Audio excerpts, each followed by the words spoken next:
ګرانو کتونکو دا کومه زنانه چې زما سره موجوده ده دې نه ما مخکې ویډیو کړې وه او دا خاون وښلې وه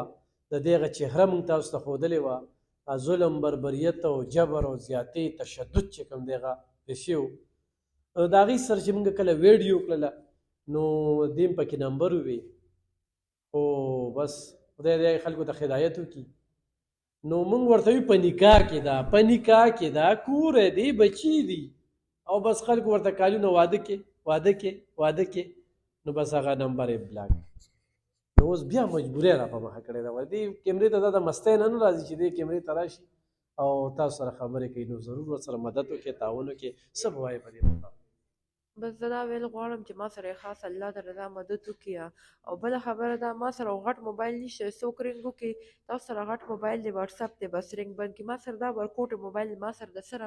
غټ موبایل نشته وښایه ورته خیر دی چې غټ موبایل له دله پیسې رولیږي نه چې زما غټ موبایل هم دی پکار خو زما بچو سره څوک مدد کوي دا غټه خبره ده او بله خبره ده چې زه نه واده کول غواړم نه په یارانو تاسو نه غواړم او نه په ګپونو شپونو باندې غواړم که ما لې خاص ته الله د رضا رالیږي راولېږي که نه خیر دې مه رالیږي او دا زما نمبر دی 0319 83 67 509 په دې باندې زما ایزي پیسه اکاونټ هم دی صحیح نو واده به څنګه وکړي په نکاح کې نه څه نو په نکاح کې همدغه خو ته زه څو پیرې ویم خو پته نه لګي دي زما په خبره باندې نه پوهېږي خاون مې پرېږده وي راځه نه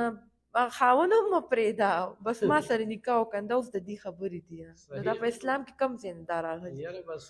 د اسلام نه خو موږ ډېر لرې ورپسې تلي وو ډېر خلک موږ ته کال کوي څوک کوی فرانس ته راپسې راولېږه څوک کوی جرمني ته راپسې راولېږه نو زه ورته وایم چېرته تاسو پښتانه یې په خپل کلي علاقه کې هم چېرته داسې ودونه لیدلي دي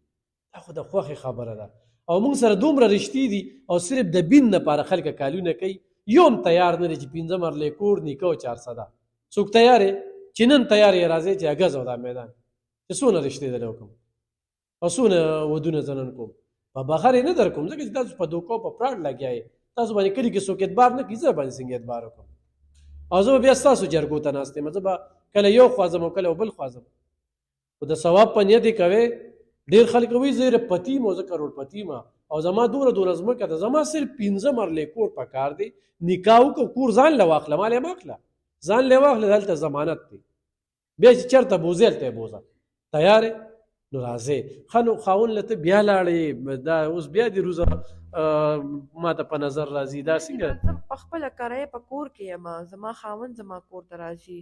زه بیخي نه چا پس ځم او نه چاله ځم زما خاوند بس کور ورته معلوم دی راشي بس سوال ټکولو کې بس لاړ شي کرایه هم په ما ده بیلونه هم په ما دي بچو خرچې هم په ما دي هر یو څیز په ما دی څنګه خاوند دی بس څه ووایم زه په خپله دومره قرضداره شویم قسم دی زه باقي څه مه تنګه شویم سره د خلکو د خبرو نه تنګه شویم او څه د وخل ټکول څه د زندګۍ نه تنګه شویم ولې وخي دې څه نشه کوي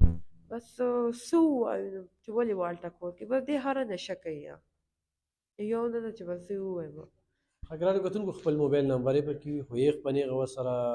امداد کوئ نو ایزي پیسه ده پکې خو زموږ په ذریعه باندې کوئ نو بالکل کولی شئ مدد ورسره وکړئ تعاون ورسره وکړئ ډېره مننه